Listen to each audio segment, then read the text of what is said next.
Oui, bonjour Madame, Messieurs. Je m'intéresse de près à la question du suivi des jeunes qui sont en délicatesse avec les principes de la République et du suivi continu autour de ces jeunes, qu'il s'agisse de dérives extrémistes ou sectaires. Il y a évidemment un travail à mener en commun entre les enseignants, les collectivités, les présidents d'associations, mais également les représentants religieux. Est-ce qu'on pourrait imaginer ou est-ce qu'il y a déjà des équipes de suivi qui se mettent en place autour des jeunes repérés comme en dérive et pour remédier sur le long terme et les ramener vers la République au plus vite?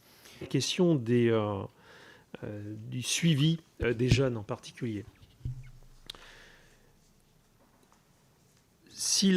Tout repose sur le volontariat de la commune. C'est-à-dire qu'en gros, si la commune est volontaire pour mettre en place un contrat local de sécurité et de prévention de la délinquance, elle peut, par exemple, constituer au sein de ce contrat un groupe de suivi individuel, un GSI, qui nous permet, je dis nous parce qu'on l'a fait en ce qui me concerne, mais qui nous permet de suivre un certain nombre de jeunes, de repérer les dérives et donc de proposer des solutions.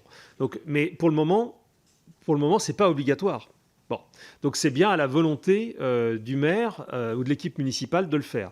Et c'est pourtant très utile parce que le groupe de suivi individuel permet, en mettant des tas d'interlocuteurs sous le sceau du secret évidemment autour de la table, de croiser les informations et donc de repérer les jeunes qui sont le plus à la dérive et d'essayer de proposer aux familles des interventions pour essayer de les en tirer et de les tirer de cette spirale qui est en train de les aspirer.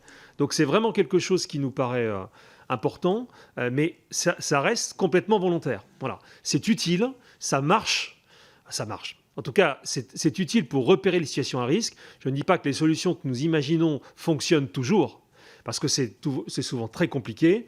Et puis n'oublions jamais que le problème du séparatisme ne tombe pas, pardonnez-moi l'expression, du ciel tout seul. Il y a un autre contexte. Ce n'est pas simplement le seul problème souvent de ces jeunes qui ont des problèmes sociaux, qui ont des problèmes de criminalité, qui ont des problèmes de trafic de drogue, etc.